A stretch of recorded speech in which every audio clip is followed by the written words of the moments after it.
On a gray September night in 1993, an armored truck eases down Arbor Avenue in Fairmont City. Now, at first, it was just another cash delivery. Then, an ambulance wails up behind them. Lights, sirens, the works. Seconds later, gunfire shreds the truck. Smoke pours through the windows, and the guards are fighting to stay alive. When the smoke finally clears, all that's missing is a single crate. And the men who stole it, well, they just declared war on the entire city. And the police official who saw the entire thing. Two men are driving a Brinks truck. It's one of those giant armored trucks that carries money to and from banks, and they hear an emergency vehicle pull up behind them. They both look at each other and their surroundings to make sure that they're not about to be in any trouble. The passenger says, "Hey man, that's an emergency vehicle. You gotta pull over so they can pass." And so they do, right? But as the emergency vehicle passes the Brinks truck, sirens still wailing just as loud as ever, the passenger window rolls down and out pokes the barrel of a gun, and it starts firing at the Brinks truck. The gunman just starts wildly blasting at the Brinks truck, and the windows are being blown to bits. The whole side of the truck just starts getting lined with bullet holes, and one of those stray bullets blows a tire, and the Brinks truck starts to careen out of control now. It's just rolling down the street on a rim, and now sparks are flying everywhere. The emergency vehicle is able to stay close enough to the Brinks truck to throw a smoke bomb into the shot-out window, and now these huge wafts of smoke are filling every nook and cranny of the truck. The two men are still inside. They're fighting for their lives, and they're terrified. Their truck eventually swerves out of control, the rear doors fly open, and the truck hits the guardrail and flips over onto its side, where it finally screeches to a stop. And the emergency vehicle, now with its sirens off, quickly pulls up right next to it. And this is where we see three men step out of the emergency vehicle, and one of them grabs a sealed box from the back of the truck. It's about the size of one of those, Halloween totes, you know what I mean? I don't think there's Halloween stuff in the crate, but I know you know how big that tote is. It's just for scale. The box gets loaded into the emergency vehicle, and then they drive back, leaving the Brinks drivers for dead. The truck is now turned around, driving back the way it came from with this stolen box. And while there's not a whole lot of traffic on the streets, there are still people walking around and just seeing all of this. One of those people is a detective, and he's a well-known detective at that. He's got a reputation for forensics and, aiding the DA in putting criminals away. His name is Detective Winger. People in the city know who he is. Criminals know who he is. So, Detective Winger, just by pure dumb happenstance, sees all of this go down from about a block or more away. And as the truck is driving away, they're actually driving back toward Winger, and believe it or not, he's able to stop them. He throws his big, fancy overcoat onto the front windshield, and since the men in the truck can't see where they're going now, they quickly crash into the sidewall of the bridge that they're now on. During the crash, the firearm that was used to overtake the Brinks truck gets thrown out of the window, and it's destroyed when it impacts the ground. Imagine a phone from 2007 when it hits the ground and just 4 pieces get launched into every different direction. One of the men hurried to the back of the vehicle and he opens up the stolen box. But there isn't any money in there. It's a rifle that has very official looking markings and tags all over it. It's maybe military or something a little more top secret. He hoists the rifle up. He takes aim at Winger, and he sends a shot off, and it makes this electrical beam sound. It connects, and luckily it isn't a fatal blow. It just grazes past part of Winger's side. Now this obviously catches Winger off guard. I mean, he's good at paperwork, finding clues, private eye stuff. He's not good at shot at with super top secret rifles. So he grabs his arm as hard as he can to apply pressure to the wound, and he jumps overboard right off the bridge. The three men once again leave their victims for dead, and they disappear into the night. Not a soul following them.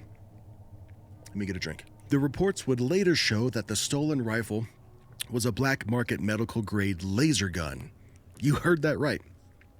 It was stolen by a group that worked for a crime lord named Finch, and it was supposed to be gifted to Finch's brother Matthew, who's a doctor that dealt in some, well, let's just call it less than savory practices. This sparked an argument between Finch and Dr. Matthew.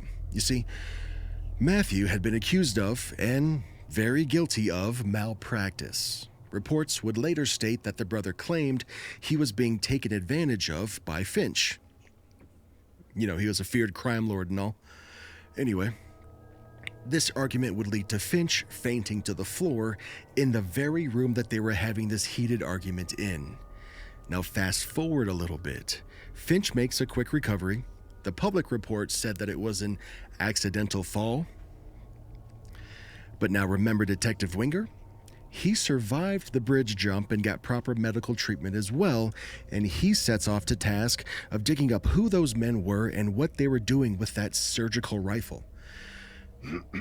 He discovers that Dr. Matthew had his medical license revoked but was still practicing, pretty much exclusively for the mob guys, like when they would get hurt, doing illegal things and they couldn't go to a proper hospital, and even grafting on fingerprints pretty much on demand for anyone who worked for his brother.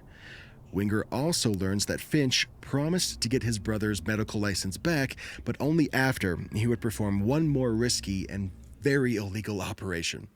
We'll touch more on that here in a minute.